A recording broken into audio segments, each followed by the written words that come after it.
I call this meeting to order at 7:30 p.m. We will now move into Section 2, swearing in.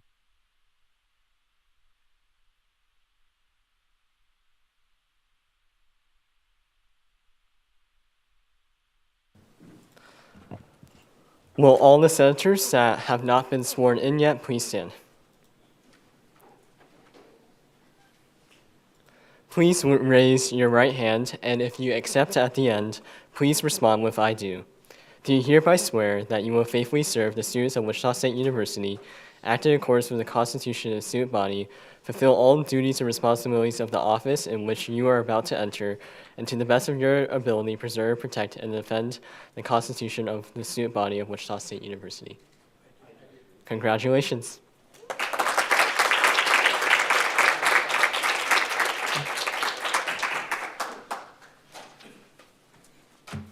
For the senators who just took your oath of office, in front of you, you'll have your formal oath of office. Please go ahead and sign that, and then send it to the middle of wherever you are sitting. And congratulations on your swearing in. Let's give them another round of applause.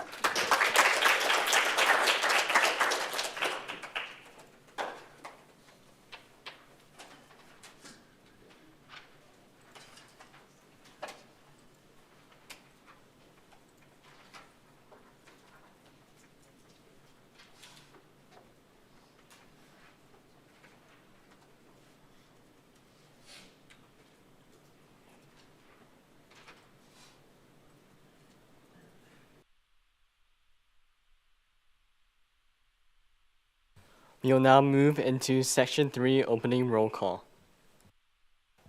For all senators, please click on your clickers for our attendance.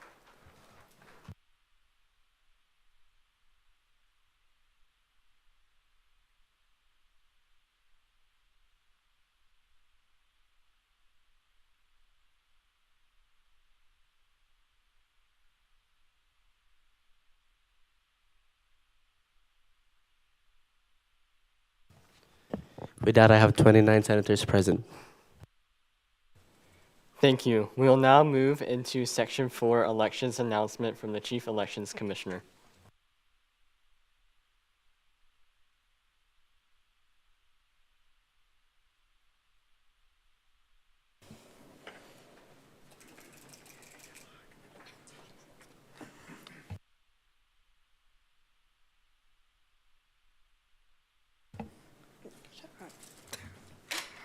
Good evening, everyone. My name is Lizzie Anglin, and I am the Chief Elections Commissioner for the 2026 SJA elections. Pursuant to my duty mentioned in the Legislative Journal, we are here to brief the Association on the official general election announcement. For reference, the Commission is governed by the Article 9 of the SJA bylaws, the Association's elections. Tonight's briefing will include information regarding any and all positions to be contested in the election, all qualifications to seek election for these positions, the process of obtaining and submitting applications for candidacy, specific dates of events and deadlines for the elections, and the text of constitutional amendment or referendum to be presented to the Association for approval and enactment or rejection. Positions to be contested. For the 2025 general election, there are a total of 51 seats to be contested. These numbers were presented by our advisor who developed them according to the fall 20th day records of the University Registrar's Office in Article 4, Section 1 of the Constitution that determines the number of seats open.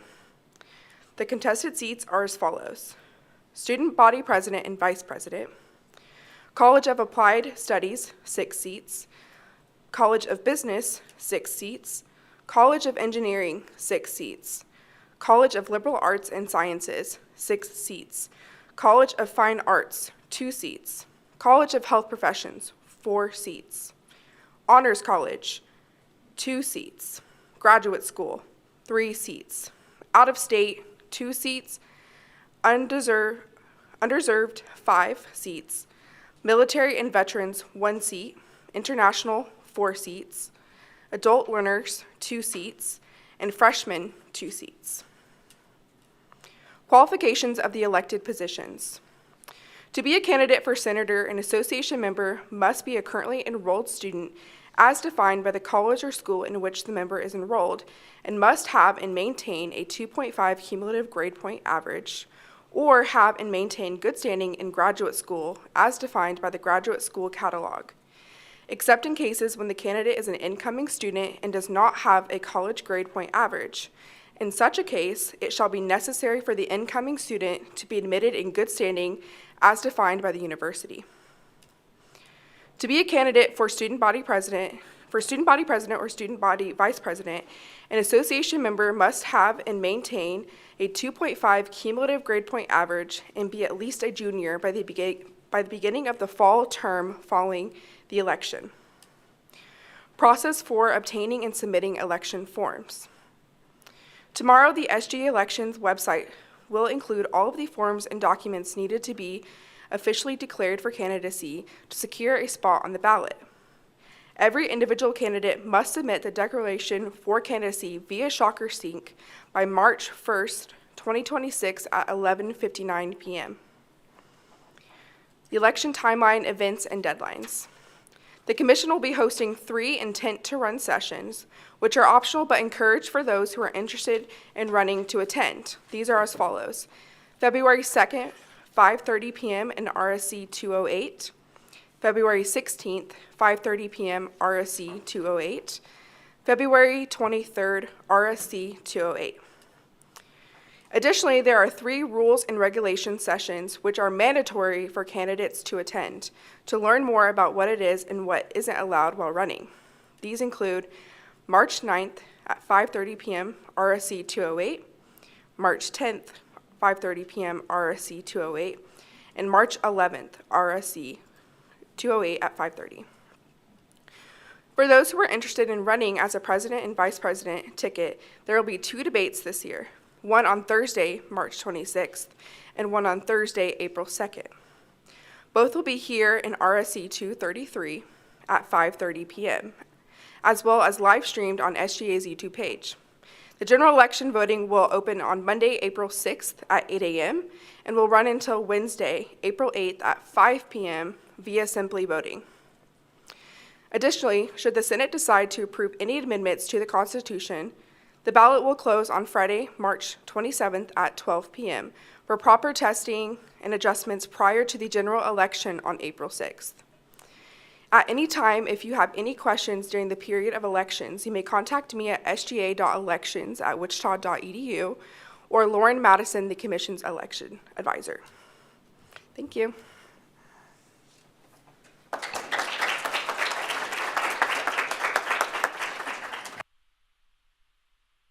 Thank you. We will now move into Section 5, messages from the Student Body President. The clerk may read.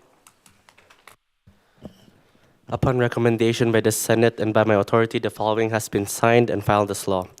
SB-68-123, appointing Senator Timms to serve as pro temp of the Student Services Committee. SB-68-125, an act to appoint Muhammad Abdullah Khan as graduate student advocate. SB-68-126, an act to establish the committee pro temp position within the standing committees of the Student Senate. SB-68-127, appointing Grace Naylor as the underserved senator. SB-68-128, appointing Ella Runquist as the adult learner senator. And AR-68-004, an association resolution to invoke Chapter 5 budget hearings.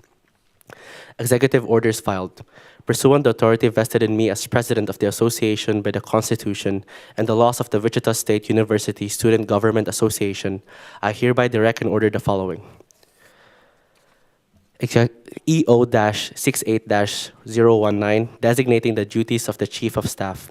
Whereas Chief of Staff Kaylee Fritz has formally submitted her resignation as Chief of Staff and replacing the position now does not serve a long-term purpose for the administration. Now therefore, pursuant the authority vested in me as President of the Association by the Constitution and the laws of the Wichita State University Government Association, I hereby direct and order the following. Action 1. Delegate the following duties of the Chief of Staff of the Student Body Vice President. The Chief of Staff shall maintain an order and function within the office of the President, to oversee the preservation and distribution of all public records of the Association, and to make preliminary determinations regarding any open records requests to the Association, with denied requests being appealed automatically to the President.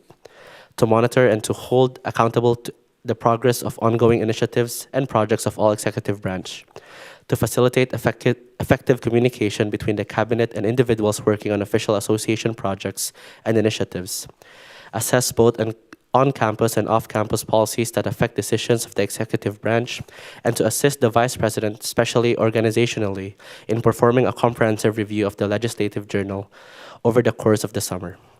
Action 2, delegate the following duties of the Chief of Staff to the Legislative Affairs and Policy.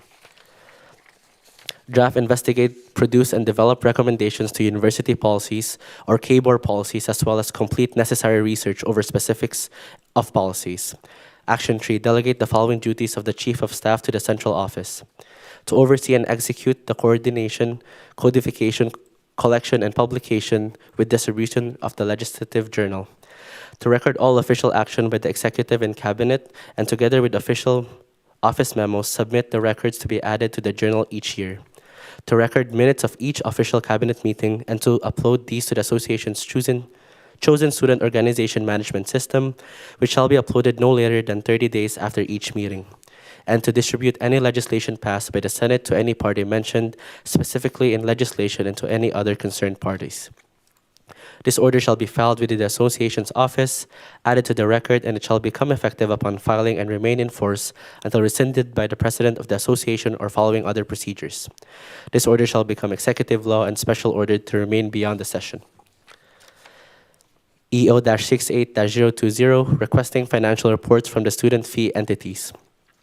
Whereas pursuant to the Constitution of the Student Body, Article 3, Section 3, all administrative powers granted herein shall be vested in the officers of the association, with the president of the association being the chief executive officer. The president of the association shall be granted administrative powers not already governed by the law of the association. Whereas pursuant to SJA Statute 003, Chapter 14, entities are expected to ensure that all proposals and assurances given to the association are adhered for and throughout the course of the fiscal year in which funding was approved for. Now, therefore, pursuant to the authority vested in me as the president of the association by the Constitution and the laws of Wichita State University Government Association, I hereby direct and order the following. Action 1, direct the central office to request a financial report from all currently funded student fee entities to include the following.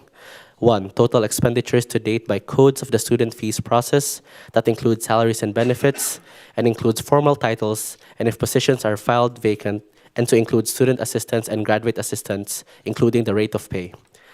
Total contractual service budgeted and expended, total commodities budgeted and expended, total capital outlay budgeted and expended, total scholarships budgeted and expended, total transfer budgeted and expended.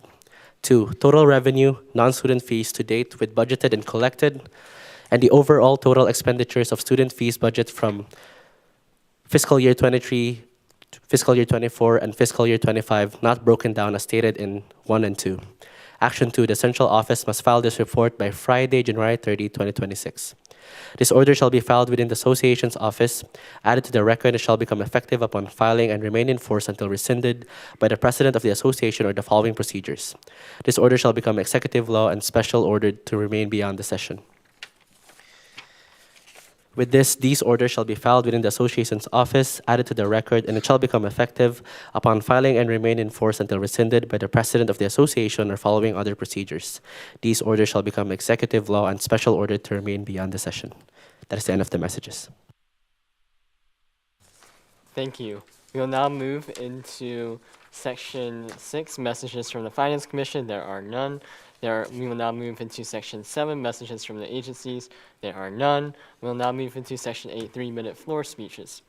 In lieu of senators using public forum as a mechanism to address the Senate, any senator may seek recognition to give a speech on a subject of their choice, not exceeding 3 minutes in duration. 3-minute speeches are focused on specific topics. Senators may only hold the floor once during this period. Are there any senators that wish to speak at this time?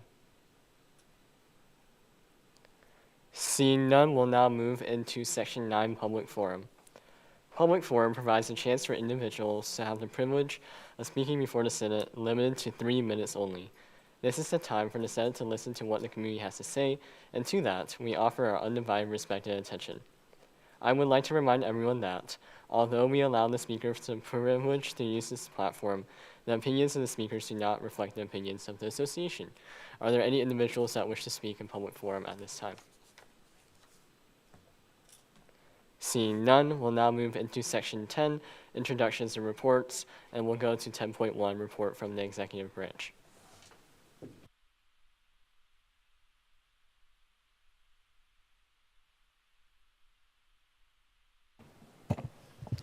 Hello, everyone. Welcome back to the spring semester, and congratulations to all the new senators. For the executive branch, first up is Student Body President Wong. Over winter break, Student Body President Wong and I attended the Kansas Board of Regents meeting and met with the President's Advisory Council at WSU Tech. Additional meetings included the University Budget Advisory Committee, the Legislative Update meeting, and many more university meetings. Looking ahead, she is preparing for Higher Education Day next Wednesday, and we will have another training session on Saturday, January 31st. For me, we started up hardship fund application review for this semester, with 3 cases being evaluated this week. My work around food insecurity initiatives is continuing as well, with more information to come soon. And just a note, Freshman Leadership Council's meeting dates have been changed from Thursdays to now Tuesdays at 6 p.m. Student Body Treasurer Bum is gearing up for student fees. This week's Finance Commission will be a busy one. We will be seeing 9 individual funding requests and 6 student organizations. The Finance Commission will also be visiting esports on February 6th, and student fee hearings are scheduled to take place from March 2nd through March 5th. Director Arens is finalizing planning and preparation for Higher Education Day, as well as updating the legislation tracker. Director Zhang has completed all January event graphics and is currently working on February's. I just realized I haven't been saying their position names, so I'm going to start that. Director of Community Engagement and Outreach, Gracia Alvarez, has been hosting great engagement events. The SGA Welcome Bash was held on January 22nd, which had 205 students in attendance, and the SGA Connect event happened today as well. And some additional outreach events include tabling at the Involvement Fair tomorrow and some more Love for Justice on February 12th from 6 p.m. to 8 p.m. in the Starbucks Lounge. Director of Health and Wellness, Raju, is currently planning Spring Wellness Week, scheduled for March 30th through April 3rd. Director of Student Organizations, Amor Shed, is currently planning RSO Week. Director of International Student Affairs, Safdar, is finalizing 2 upcoming events, which includes a tax filing workshop and a leadership training workshop from the Kansas Leadership Center. Director Athletics, Murphy, is planning the spring basketball tailgate for the Florida Atlantic game that is happening on March 7th. Director of Professional Development, Guthrie, is working on his soft skills workshop. And lastly, Undergraduate Student Advocate Island is currently managing 5 active cases, including 3 academic appeals, 1 student wellness case, and 1 financial concern. Are there any questions? Are there any questions for Vice President Nguyen? Seeing none, thank you. We will now move into 10.2, Report from the Speaker of the Student Senate. So good evening, everyone. I hope your first few weeks of classes is going well. It's good to have you all back for our full Senate meeting, and once again, a special congratulations to everyone that was sworn in today for our meeting. I have a few updates for you all today. So over the break, we have been working to schedule different events for the spring semester, engaging our senators as well. So you may have noticed some more messages from me communicating different SJ events that we have for the past week, and moving forwards, you'll be seeing more communication from me as well on events that may be made mandatory, or in the case of this week, they're optional, but there's some additional caveats to that as well. Over the break, I've been in the process of scheduling some of the one-on-one meetings with a lot of leadership. I met with the new dean for the College of Engineering. He'll be coming in the summer. In addition, as a Senate leadership team, we have been coming up with different timelines that we have for our Senate and reevaluating a lot of the goals that we have for the remainder of the session. Additionally, there are several events coming up as well. For tabling, as Vice President Wynn mentioned, there is involvement fair tabling tomorrow. So I noticed a couple of you signed up for involvement fair tabling. So with the involvement fair tabling, if you have a unexcused absence or one excused absence, I would be willing to remove those from your overall total. So that's an incentive for you to volunteer to table for the involvement fair, or if you table for the SJ Connect event, that applied to that as well. If you're interested in tabling or signing up to table a lot more ahead of time for our remaining SJ events for this session, in the general tab of the SJ Teams channel, there is a folder where all the sign-up geniuses for the events that we have for planned out so far are there as well. So if you're interested in pre-planning signing up for those events, you can sign up there as well. Additionally, as a reminder, if you're interested in participating in SJ next year, I would highly encourage you to run for Senate if you have the time, or if you have that passion for Senate, or if you want to run for President or Vice President, I would encourage you to run as well. It's a really great opportunity and a great experience to reach out to several other students as well, and talking to your constituents and talking about your points for next semester. So with the application opening up and being on the website tomorrow, I would encourage you to run if you're able to. Additionally, for this session, we still have several open Senate positions, and I'm finishing up some of the interviews that I've been conducting for our remaining positions. But if you know anyone that's interested in our Senate seats, people can apply on Shocker Sync for our remaining open positions. The following open seats are as follows. We have 5 open applied study senator seats, 2 business senator, 1 engineering senator, 1 fine arts senator, 1 freshman senator, 2 international senators, 1 graduate senator, 2 LES senators, and 4 underserved senators. Seats open, so if you know anyone that's interested in joining Senate for the remainder of this session, I would highly encourage them to apply. Within the next week or so, I'm going to close the applications. So if they are interested or need more information, you can always direct them to me if they want that information. Additionally, Advisor Fonseca and I have been reviewing the entirety of our bylaws and reformatting them to be a little bit more accessible as well, in addition to catching any grammatical errors, name changes, or structuring the bylaws to fall into new sections where they're a little bit more easier to navigate as a whole. So you'll be seeing within our team soon an updated version of those bylaws, and within some of the legislation tonight, you'll see some of the things that we caught when we reviewed those bylaws as well. For the Senate agenda tonight, we have 6 pieces of legislation for Senate review. So for SB-68-138, an act to fund a vehicle for the County Duncan's Shocker Support Locker, that we will be voting on that legislation tonight. As it is a funding bill, it was deemed timely, and so it will only have 1 first read, and this will also be its final read as well. Additionally, we also have an appointment bill for associate justice position as well, and our appointment bills are a first and final read as well, and that requires a simple majority vote. Additionally, we have several first reads, a resolution to update registration for 8-week courses, and several bylaw reviews as well. One thing that I would like to note is for the amending the Senate Operations and Emeritus Status bylaws, that legislation will be referred to the Legislative Affairs Committee, as traditionally all of our legislation about Senate operations goes to Legislative Affairs, and our Legislative Affairs oversees our Senate operations. In the past, when we amended our Emeritus Status bylaws, it went to Legislative Affairs last session, so we're continuing that precedent that we set last year as well. Additionally, as what I mentioned, we also have an act to amend the Constitution, bylaws, and statutes, and that came about as a result of Advisor Fonseca and I reviewing all the bylaws, Constitution, and statutes also. Additionally, for the consent agenda, we have several meeting minutes up for approval, which are in the teams if you want to glance over them as well. As Vice President Wynn mentioned, next week is Higher Education Day on Wednesday. So on Wednesday morning, bright and early at 4:30 a.m., our SJ delegation will leave to go to Topeka to talk to legislators that morning and afternoon. And then once we're done, we'll head back to Wichita State and go into Senate as well.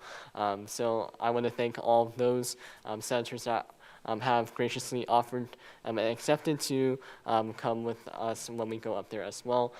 So as we go down there, you'll be seeing communication from your chairpersons, what our agenda is going to be like, but most of our chairpersons will be going as well. As a reminder, for our Senate legislation deadline, it is 5 o'clock p.m. on Fridays. All senators should have received a calendar invite for our legislation deadline. So if you wish to have legislation on the agenda for next Wednesday's agenda, you have to submit them to me in Word document form by 5 o'clock p.m. As well. If you have some questions about your legislation that you would like to turn in, I would highly encourage you to send it to me a little bit earlier than Friday, as it gives me a little bit more time to look over your legislation and give you feedback, and give you time to also respond to the feedback that I give you as well. Finally, for some other events that we have, as you all know, we're currently hosting a winter coat drive from today until Friday, February 6th. So you can donate gently used or new cold weather items, including winter coats, jackets, sweaters, hoodies, scarves, and gloves. With this weather, every donation that you can gather or personally donate really makes a difference for our students on campus. So if you have those leftover items, or if you wish to promote that within your student organizations, I would highly encourage you to do so as well.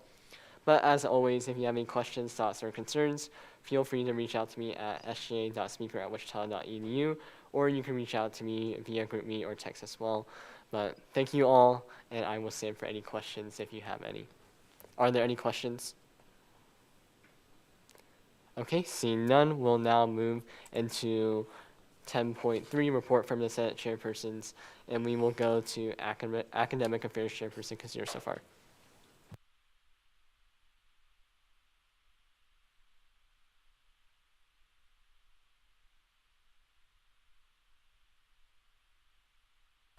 Hi everyone.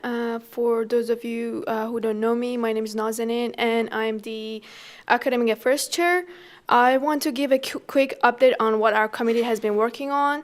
Our committee is currently reviewing a proposal related to the grading system, specifically the possible addition of an A+ to the plus or minus scale.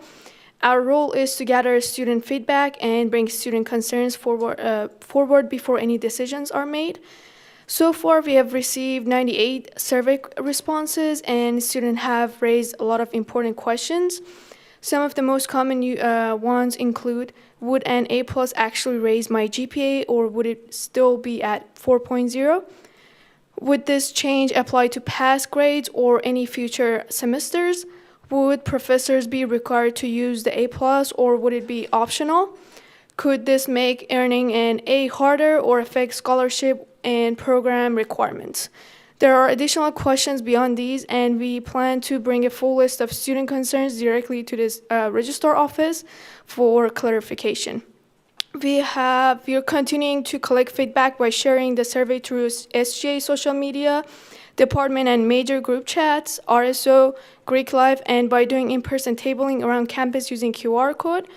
And once we have the final survey responses and receive answers from the registrar office, we will prepare a clear slideshow to present at the Senate. Thank you. Thank you. Are there any questions for Chairperson Kazir so far? Seeing none, thank you. We'll now move into the report from Diversity, Empowerment, and Inclusion Chairperson Peng.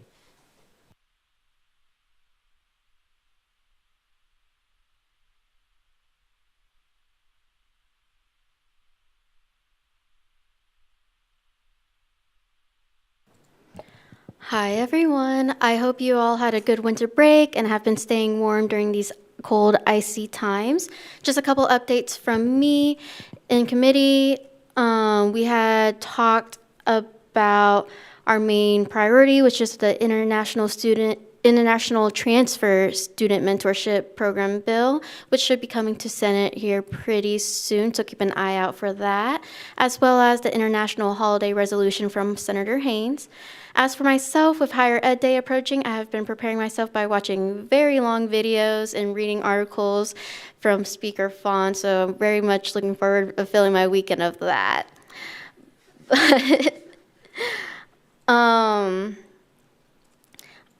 along with that, I'm just putting on the finishing touches on the gender neutral bathroom resolution, looking over the free speech policies within Wichita State, and with a second job, if you try to contact me, please be patient with my response because this past 2 weeks have been very hectic, and I can tell this semester is going to be a very busy one, along with our agencies finishing up. So if you have any questions.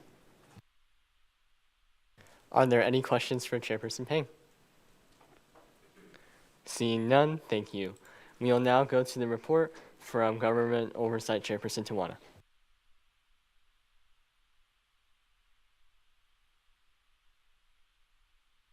Hi everyone, hope you had a good winter break. Few updates from Government Oversight Committee. We have been discussing about restructuring or let's say recapping individual funding, how we can split the 1,500 budget for each student into different categories as in air travel, local transport, accommodation and conference registration.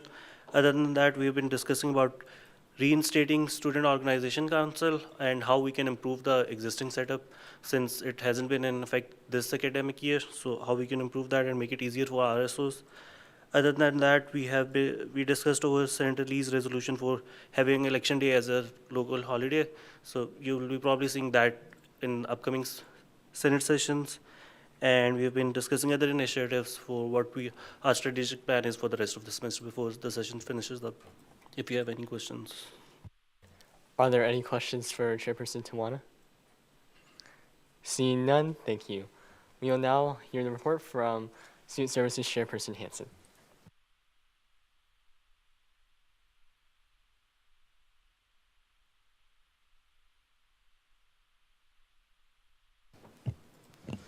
Hi everyone, I'm happy to see you all again. I highly encouraged my committee to take the winter break to rest and reset because we have quite a busy schedule for the rest of the session. Next week, the new ADA director will be joining our committee for a discussion on current goals and potential collaborations with SGA. Additionally, I reached out to Emily Martins of Parking Services in hopes of having a similar discussion. Dr. Fonseca, Speaker Fawn, and Senator Aguimedo and I also plan to meet to continue discussions regarding the HIPAA-compliant Lyft transportation project. Other than that, I've continued to meet with all of my senators, including preliminary 101s with my new committee members. That's all. Thank you. Are there any questions for Chairperson Hansen? Seeing none, thank you. We will now hear the report for 10.4 from the central report from the central office.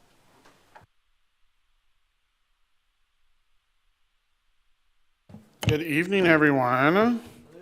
Hi, there we go. All right, welcome back to spring semester. Hopefully you all enjoyed your break. I did. I was in Puerto Rico, laying by a pool and a beach in warm weather. You're all welcome, I know. But hopefully you all had a great break and got some rest. And hopefully the start of the school semester or spring semester is going well, right? Everybody's in classes, going to classes, doing your homework. Except Abdullah, who doesn't have classes. All right. So as we begin to reflect on this semester, I just want to put out there are 10 weeks left in this session. So we encourage you to make every day here on out count. These 10 weeks will go by very fast. But if there's anything that staff can do to help you, please don't hesitate to reach out to myself, Lauren, or Caitlin. We are happy to be here to help you all. We're also required to notify the Senate of the approval of any new student organizations. We're happy to share that we've approved a new student organization called the AI Club. This club is housed out of the Frank Barton School of Business, and it prepares students from all majors to lead in an AI-driven world, focusing on hands-on labs, real-world projects, and ethical innovation. We're also excited to share that the Kia Duggan Shotgun Support Locker will turn 10 years old this year on Monday. For a decade, the Kia Duggan Shotgun Support Locker has been dedicated to helping students by providing access to essential resources so shockers can focus on what matters the most. To celebrate, we'll be handing out tote bags that were designed and offering snacks to students to fill their tote bags with downstairs in the RC while supplies last. This event will take place on Monday, February 2nd on the first floor of the RC at 10 a.m. As mentioned earlier, the Finance Commission continues to prepare for student fee hearings. As I mentioned last week during our retreat, those hearings are scheduled for the 2nd through the 5th, and I will continue to say, like I said every week, encourage you all to be engaged during that process by watching the live stream, asking questions of those that serve on the commission. As Speaker Fon mentioned, we've been working on a new format of the rules and regulations, and it is done. I'm really happy it's done. It's a big shout out to Matthew for his leadership in doing that. And it has officially been uploaded to the team, so you can see it. It is an unlocked version, just in case you want to do things to make edits or anything. Not on that version because it won't count or anything. But if you have proposals you want to change, they're in there for you to be able to copy and paste. The official copy of the rules and regulations will not be available to the senators so that you can't edit it or things like that. It will be within the office for that as well. In addition, we are required to notify the Senate of any changes to its memberships. So I'm going to do that real quick. 6 senators have submitted, and Speaker Fon has accepted their resignations as senators to this date. Senator-elect Berry, Namo, Said, Winslow, Short, and Phillips were nominated by Speaker Fon and confirmed by the Senate on Wednesday, December 3rd, and were sworn in today. The Senate has 51 seats, and with these changes, this brings the total of fully seated senators to 36. And that is the end of my report. I'm happy to answer any questions. Thank you. Are there any questions for Advisor Fonseca? Wonderful. Seeing none, we will now move into section 11, the consent agenda. So before we approve the consent agenda, you can find the meeting minutes in the Teams in the legislative packet under the meeting minutes folder as well. But for today, we will be approving the November 19th, 2025 Senate meeting minutes and the December 3rd, 2025 Senate meeting minutes. Are there any objections to the consent agenda? Okay, seeing none is adopted as such. We will now move into section 12, pending business. There is none. We will now move into section 13, new business, and we'll move into 13.1. The clerk may read. Act on request to approve SB-68-138, an act to fund a vehicle for the Kia Duggins Shocker Support Locker. Is the author here ready to speak? You have the floor.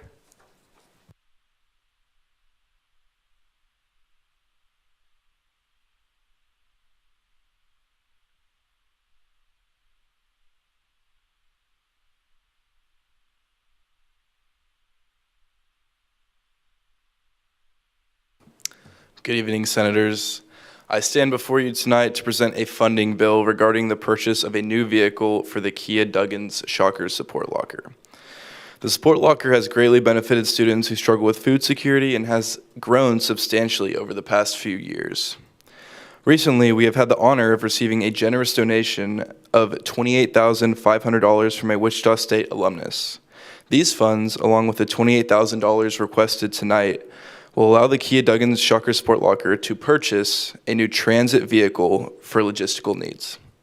Our staff has had to rely on borrowed vehicles from other departments, and this has not always been reliable due to scheduling conflicts. If allocated, these funds will provide students with more consistent and reliable means of securing food and other necessities in time of need. Thank you all. I will now stand for any questions. Are there any questions for Treasurer Bum? We'll go to Senator Hatch.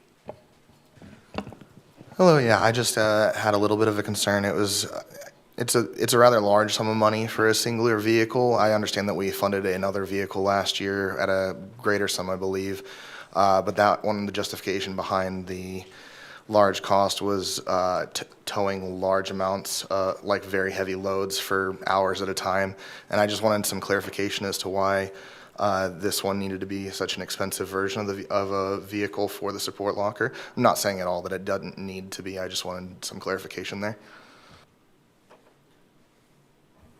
Yes, I can clarify. So what we did is once we was able to kind of look into different vehicles, we met with facilities, and facilities was able to explain why the vehicle would be so much money, and really it's how much load we're loading. So whenever we go to the food bank or other resources, we're taking anywhere between like 5,000 to 10,000 pounds, which with that, you can't get a smaller vehicle, and they encourage us to get a bigger one.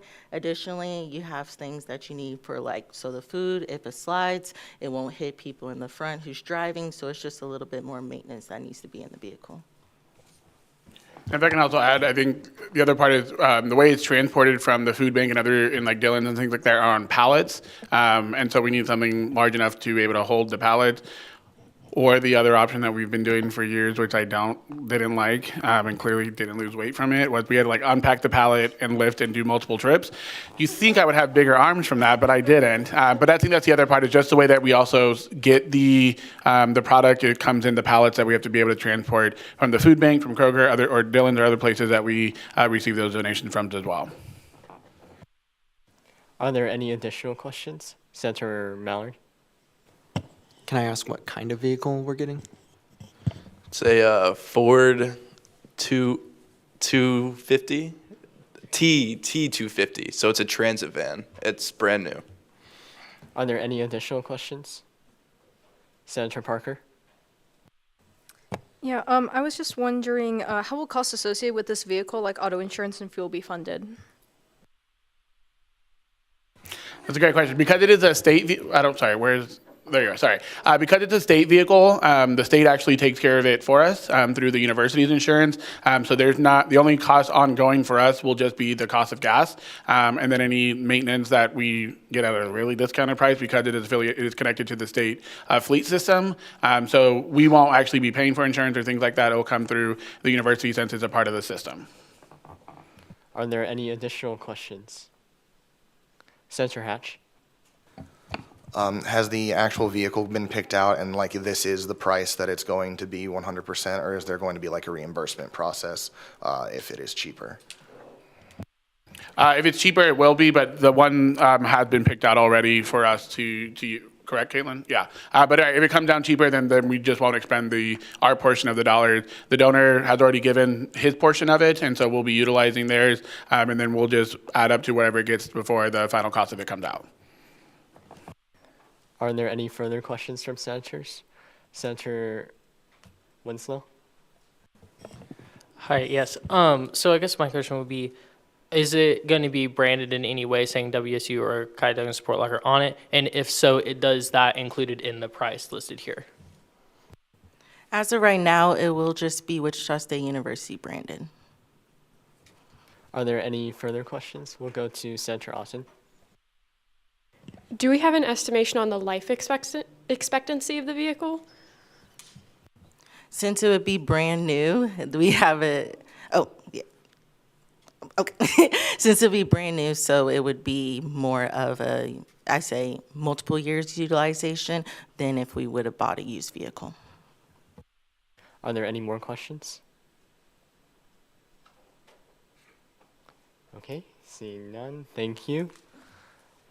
For this item, as this is a funding bill and it was deemed timely, we will move into the debate period for this item. As we go into debate for our newer senators, this legislation would only require a simple majority vote to pass. But in debate, when we're speaking in the debate period, I would refrain from act like you're speaking to me, the chair, directly. I would try to avoid moving forward, like turning to someone next to you, for example, when you're talking in debate, as it makes it a little bit easier for people to follow along if they're watching on the live stream as well. But with that, are there any individuals who wish to speak in debate at this time? Okay, seeing none, we'll now move into the voting period for this item. Before we go into the voting period, I just wanted to clarify that the simple majority is 15 and the 2/3 majority is 19, with 29 total.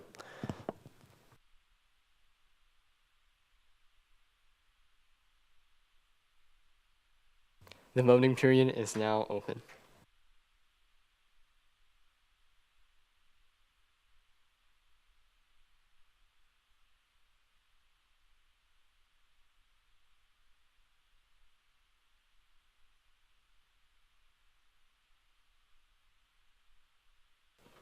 With 29 yeses, this legislation passes.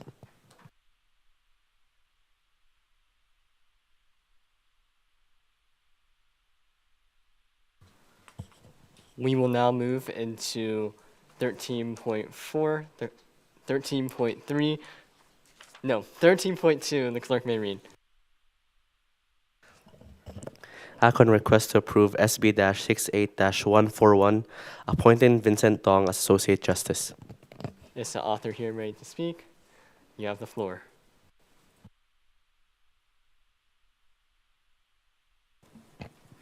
Good evening, Senators. I hope you are all staying warm in the snowy weather. It is my pleasure to introduce to you Vincent Young as an Associate Justice candidate. Vincent is a first-year majoring in biology, involved in a multitude of organizations such as Model UN, Vietnamese Student Association, and Asian Student Conference.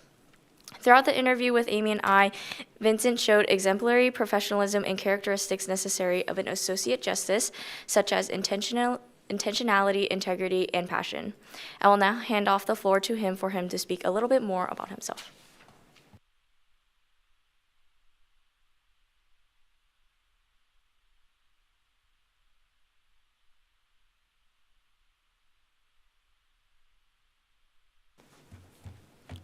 Good evening, and thank you for the opportunity to speak before you all today. As Gia Wen said, my name is Vincent Dong, and I'm a first-year student majoring in biology, and I'm currently involved in Model United Nations, Asian Student Conference, and Vietnamese Student Association. I applied for SGA as I believe that it is one of the most direct and meaningful ways to serve the student body. The Supreme Court in particular plays a truly unique role within the system that stood out to me. It advocates for justice to help improve the quality of students' experiences here on campus. My background has prepared me with developing skills that I believe are essential to the responsibilities of an associate justice. In high school, I served as the co-captain of my Scholars Bowl team, a position that often required quick judgment, clear communication, and putting trust in others. During competitions, I had to commit to a choice and take responsibility. At the same time, I learned when to step back and allow others to lead when they had more experience or insight, and I believe that it is that balance between knowing when to lead and when to listen that is vital for the court. On top of this, being both a co-captain and a participant taught me the experience of seeing situations from perspectives other than my own. Something else that I believe that is essential for anyone in a judicial role is the idea of integrity, neutrality, and confidentiality. While nobody is completely unbiased, integrity comes from being aware of these biases and actively working to prevent them from influencing decisions. In Model UN, I had to represent a country whose positions sometimes differed from my own personal beliefs. In these scenarios, I had to set aside my own opinions and focus solely on representing the country to the best of my ability. On the Supreme Court, I'd bring that same mindset, which does include recusing myself from a case if I truly believed I could not serve in a fair manner. The same commitment to integrity also extends to confidentiality and professionalism. As a biology major who plans to enter the healthcare field, I understand just how important it is to protect sensitive information. I take that seriously, and I know that trust in the court also relies on justices treating their own role with professionalism. At the same time, I recognize that being a first-year student means that there is much for me to learn. While others might see it as a weakness, I see it as a strength. I'm eager to learn from my fellow justices, to ask questions, and to grow through experience. To close, this role does not just encompass hearing what people have to say, but instead listening to them and understanding their view. I believe that a justice must be empathetic towards others, but also decisive when the situation needs it. On the Supreme Court especially, that balance is necessary. Justices must carefully listen, deliberate, and render decisions that uphold the Constitution and serve the greater good of the body. Guided by leadership, integrity, and confidentiality, I would be honored to serve on the court and contribute to SJ. Thank you all for your time and consideration. Thank you. Before we enter the question period for the nominee and for President Wong, as a reminder, when we ask questions in the question period for nominees, please keep your questions germane or relevant to the nomination itself. I would like to refrain from personal questions if it doesn't pertain to their nomination, but with that, I will open the question period for either the nominee or for President Wong. Are there any questions? Okay, seeing none, thank you.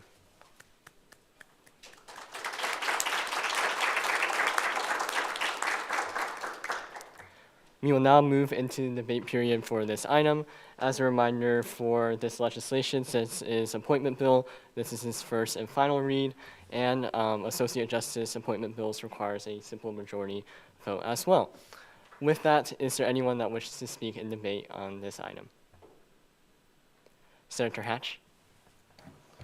Hello again. I had the distinct pleasure of meeting Vincent last semester during our Model UN classes and our conference. Things that very much stood out to me was his intelligence and work ethic and his integrity. And I just think I couldn't think of a better representative for our Supreme Court, and as such, I would like to motion to approve with unanimous consent. Are there any objections to this motion? And to clarify a little bit also for our newer senators, when we ask for unanimous consent, in that process, unanimous consent is basically the Senate saying we all agree to pass this legislation. If you object, we'll just go right back into the debate period for this item. And when you object, you would just raise your hand and I would say you objected to this motion. But with that, are there any objections to approving this legislation by unanimous consent? Seeing none, the motion passes. Congratulations.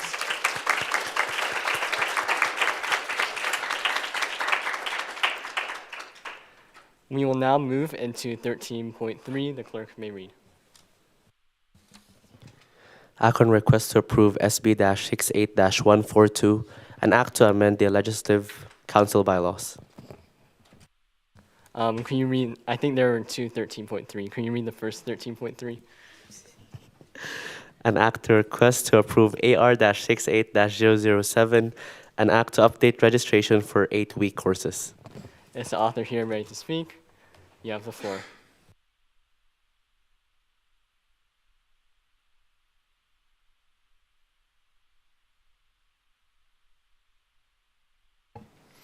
Hello, Senators. So,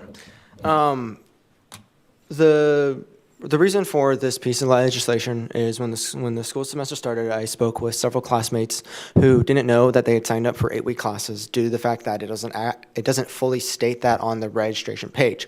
All it states on the registration page is a start date and an end date. Well, not everyone looks at that, and I also talked to a lot of you out there. Some of you said you did, and some of you said you didn't. Some might not realize exactly when that end date is. For example, on my 8-week course, I was reading it and I saw, after I got the email, it's 1/20/2026 to 3/11/2026. But initially, I didn't know that because when you sign up for classes, I just saw, here's an online class. I need this for a credit. I just clicked accept, and a lot of students do that. Sorry, I'm trying to look at my computer too. All we're asking is that these statements be visible when you register. And so when you click on the class under the student registration, select a term, and register for classes, when you click on the title and you go to instructor meeting times, there's a physical statement that says 8-week class, pre-class, and or the 16-week class. I also did actually find out today, because I didn't know about this, and I am going to be talking with my committee about an amendment. There are actually a lot of different terms for classes. There's 10-week classes, there's accelerated classes. But when you go into the registration and you go to part of term and you do those filters do not actually pop up anywhere when you're registering for the class. And that just is not right. You should be able to see exactly what you're signing up for. That's the basics of it, and then I will stand for questions. Thank you. Are there any questions for Senator Mallory? Senator Fouquet? Yeah, I just would be curious as to what part of it you think would be necessary, like why it matters, I guess, in your mind. So I spoke with an administrator, and this was in person. I am trying to get this written down so I can actually have it so you guys can see this. They stated that several students who had signed up for, it was mainly the pre-session classes and 8-week classes, that they didn't realize that that's what it was. And a lot of times, obviously, those classes are harder because of the fact that they are condensed down into smaller classes. And even the professors will admit, hey, this is a much harder class. And so they had to drop, but they weren't able to sign up for other classes. And so this can affect scholarship availability or eligibility because of the fact that you might not be a full-time student anymore. But this would also help students to see this is an 8-week class. So now I can actually, if I wanted to, I could do an 8-week class at the beginning of the semester and an 8-week class at the end of the semester. So this helps students financially in the long run as well. Are there any further questions? Senator Miller? Have you explored who you would talk to, what avenues you would explore to actually getting this implemented? Yeah, so to get this done, it'd be under the registrar's office. The registration page is fully under their control, so they would be the ones to update it. I'm not sure how they do that whole process. I know that they have the ability to go in and edit text and check mark boxes and all that stuff, so it'd be under the registrar's office. Are there any more questions for Senator Mallard? Senator Phillips? What semester could this start being implemented? Do you think it could make it by the second, excuse me, the second 8-week deadline, which I believe you said was March 11th? If we got it approved, I'll be honest, I don't really see it being for this semester, just because I'm not sure how the process works. Like I said, it's under the registrars. It's possible that all they would have to do is go in and see the numbers. Like I said, there are already classifications. If you go in and if you go to the enter your search criteria, and there's like a part of term, it has statements. So and then if you select, let me see what it physically says here real quick, sorry. So like pre-session, right?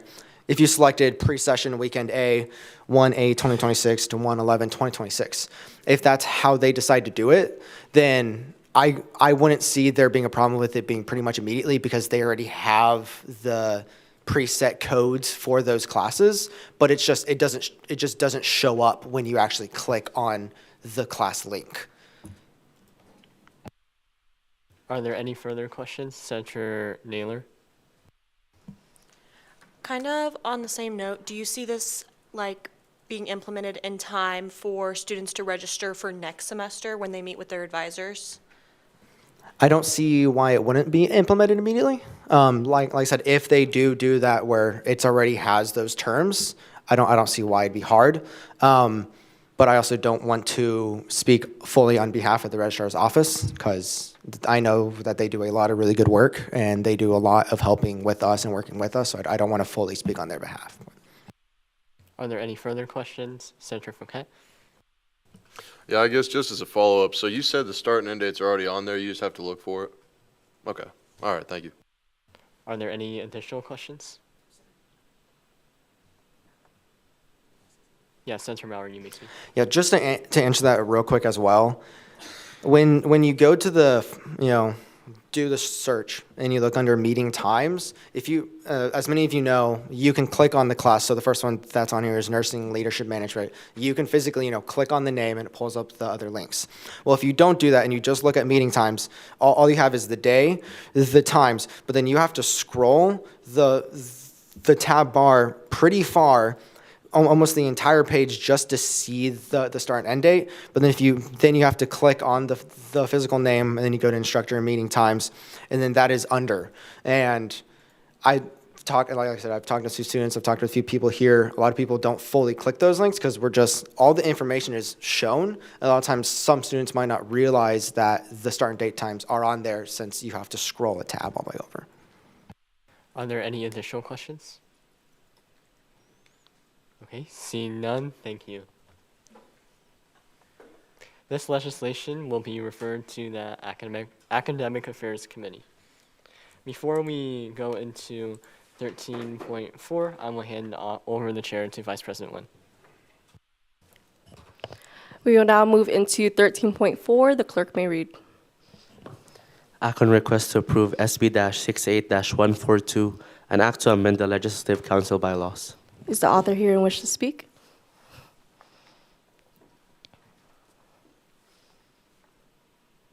You have the floor. Okay, good evening, everyone. Hope your day is going well. So for SB-68-142, it is making several bylaw amendments to the Legislative Council. So as you go through the bill, most of the changes that are made within this bylaw legislation would be mostly adjusting the members of the Legislative Council. Historically, within the Legislative Council, it would have the Speaker of the Student Senate serving as the chair of the Council, the Clerk of the Senate, the President of the Senate, and one senator from each voting block of the Senate, who is the most senior representative. So this legislation would further define who the most senior representative is. For example, this year within the Legislative Council, we had a lot of newer senators who were all elected at the same time or were appointed all in the same meeting for the different positions. So with this legislation, I'm hoping to clarify that a little bit more as well. Also in the case where a member of leadership, for example, the speaker is the most senior member of a voting block, it also defines that scenario as well. As it happens this year, I am the most senior representative for the College of Engineering, so naturally it fell to the next most senior member, but this is just making it into our bylaws, so there's an official standard and process for that as well. Additionally, there were some minor changes to some of the who is a non-voting member, who's an ex officio member of the committee as well. Those have pretty much been that way for a while now. It's just making it more explicit.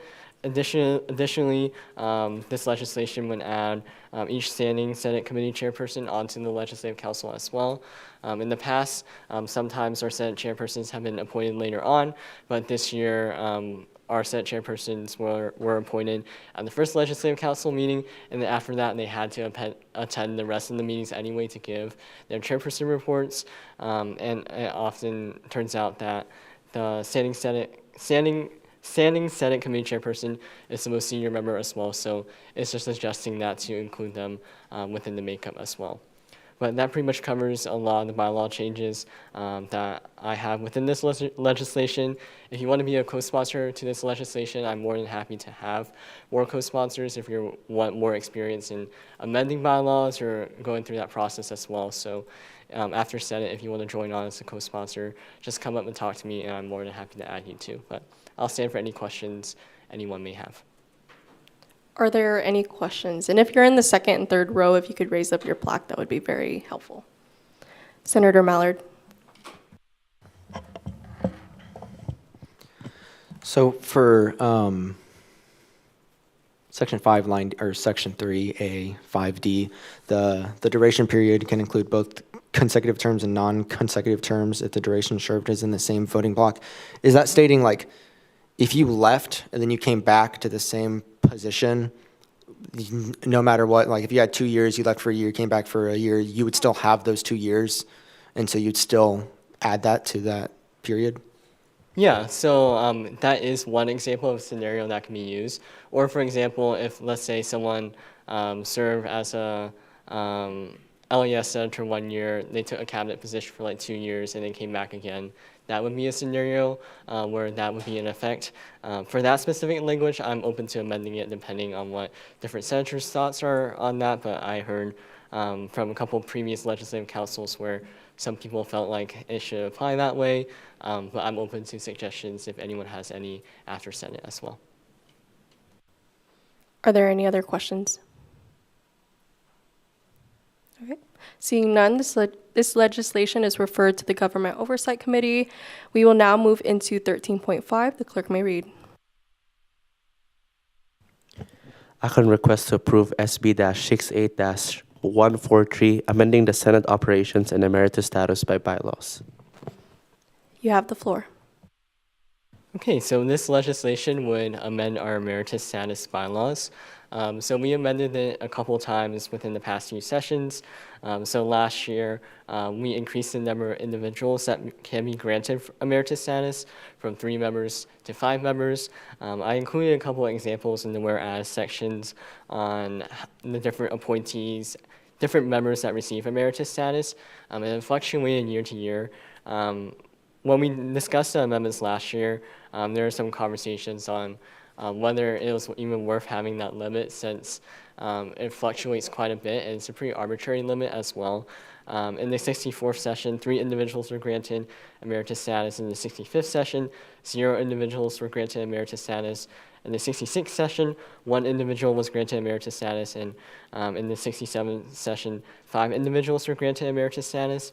And for me, when I view it, I personally don't see a need for a limit, as our Senate ultimately is the one approving it as well. To give a little bit more background, I guess, emeritus status is given as a permanent status to honor individuals who have served in the association and whose accomplishments have had a significant impact on the association.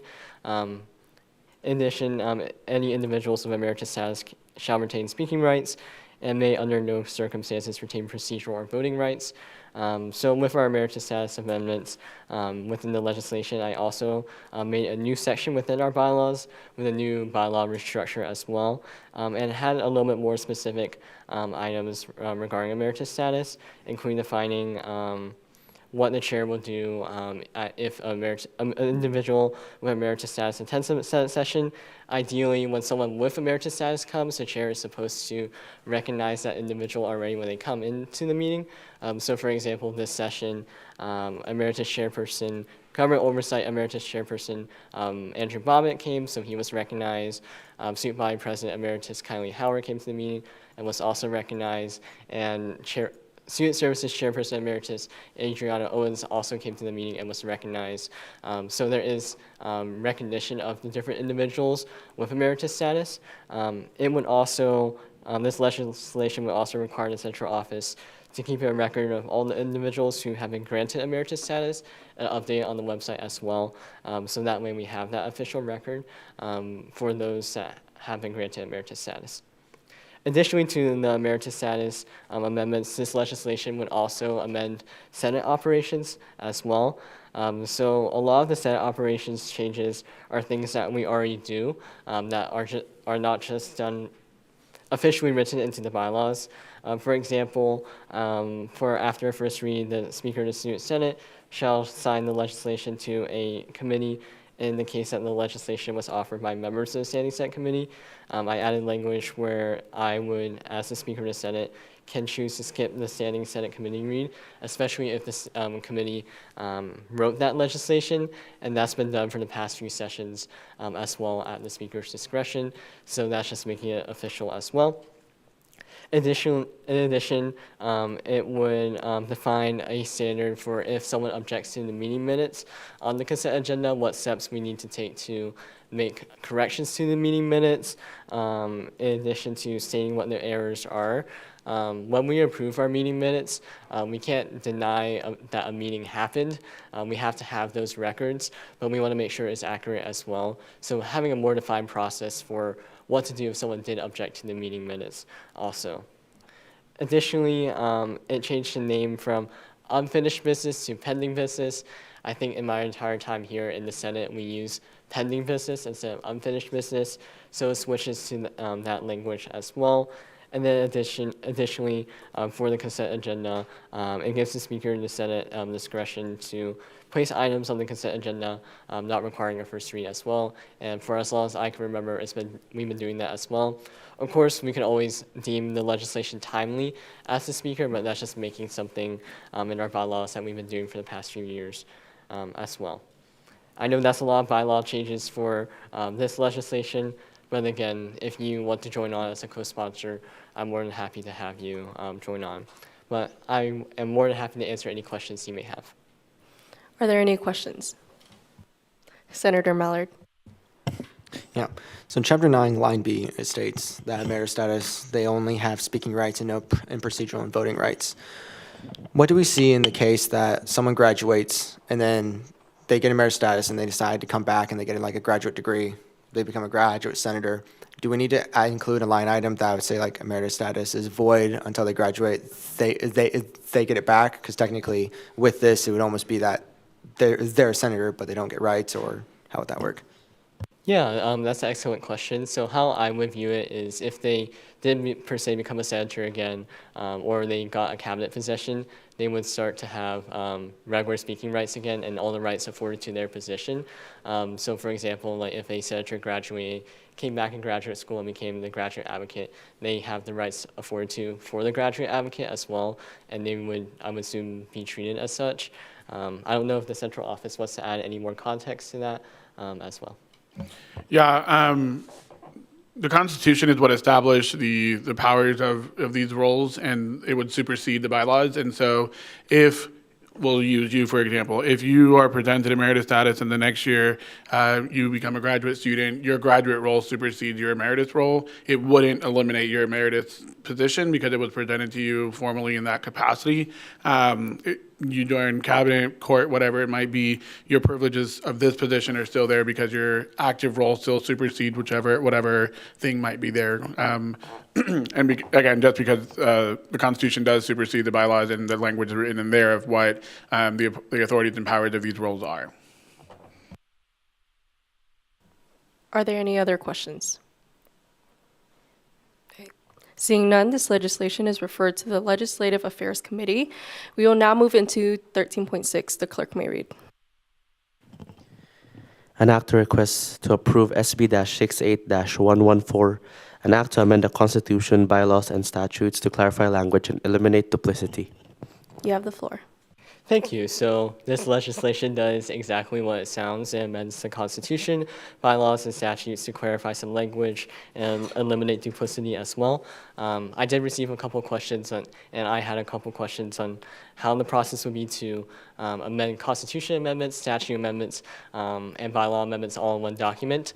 So to clarify some things with a constitutional amendment for those specific items, if it does pass, it would have to be voted upon by the student body to approve the Constitution amendments.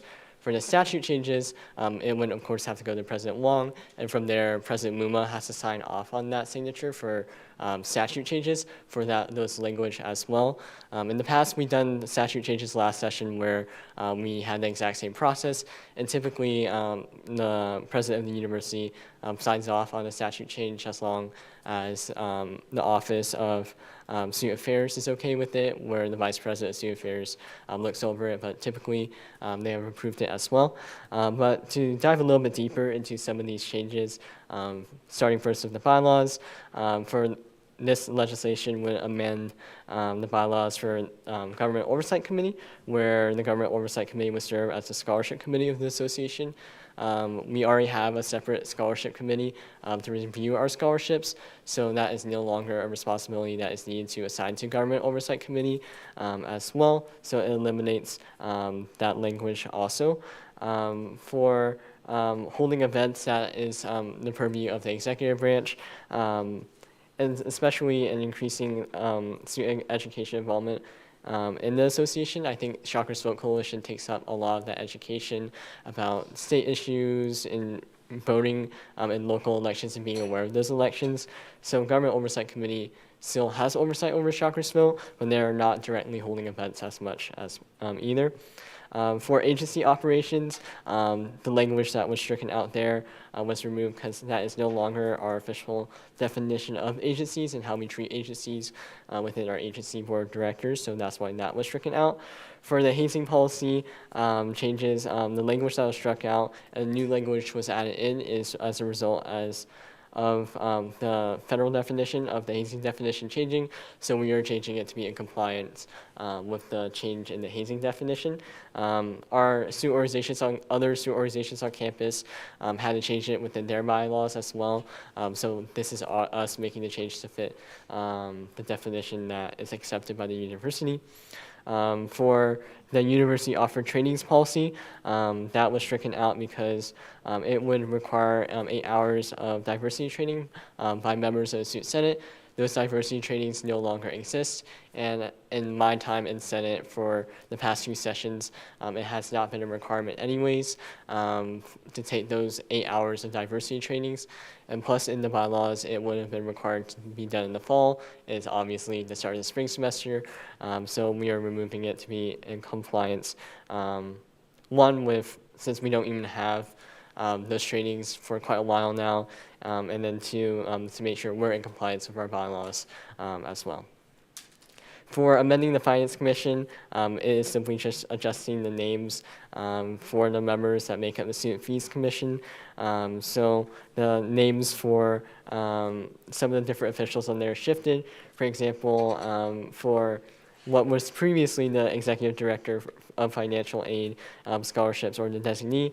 The name has changed to the Assistant Vice Provost for Financial Aid and Scholarships as well, so that's reflecting that language change. For the scholarship general regulations, some of that language was shifted as the university shifted some of the definitions for scholarships that we're requiring as well, so that's just being in compliance with that as well. For a statute change for student fees last session, we shifted some definitions for our student fees process, for example, eliminating that the Office of the Vice President for Student Affairs should sweep no more than $150,000 per fiscal year from the division reserves. We removed that from a good portion of our bylaws last session, so this is cleaning up the changes that were made from last session as well. For our constitution changes, is amending the Supreme Court in their jurisdiction. So we are making that shift of where the Supreme Court will also oversee cases related to student organizations, especially in their code of conduct. So that is a shift that we're moving towards this session, and the Supreme Court is already adjusting to that change in hearings RSO cases. So that is just aligning with that change. Those were a lot of bylaws changes. Again, if you want to join on as a co-sponsor, I'm more than happy to have you on as a co-sponsor. Or if you have suggested amendments, I'm more than happy to talk to you about that as well. I do intend to make a couple of amendments where in committee I want to add amending our student bill of rights, removing the need for faculty senate to improve changing our bill of rights. The faculty senate met and talked about it, and they indicate to us that they believe that they do not need to approve us amending our own student bill of rights, and general counsel has concurred with them in addition to administration. So I will be offering to make those amendments within government oversight as well. But I will stand for any questions that you may have for these many amendments. Are there any questions? Senator Hatch?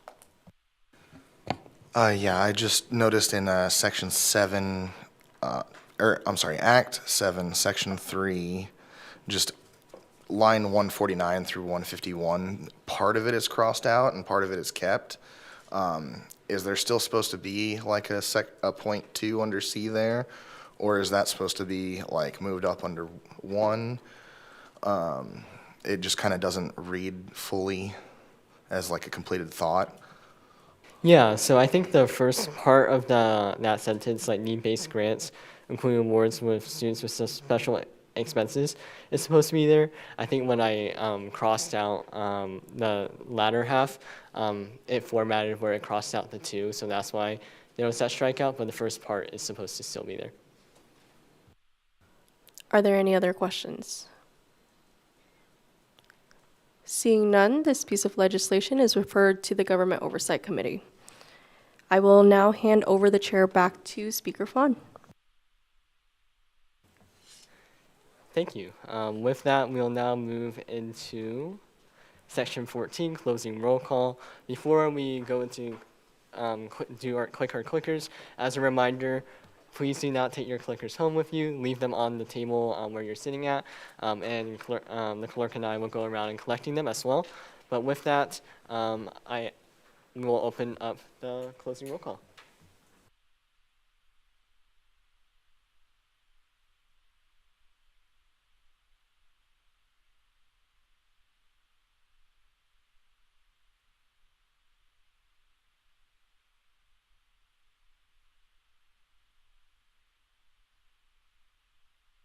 Okay, with that, we'll now move into Section 15, adjournment.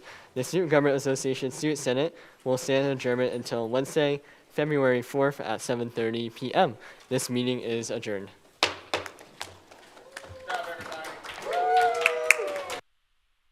Senate leadership, please come to the front briefly.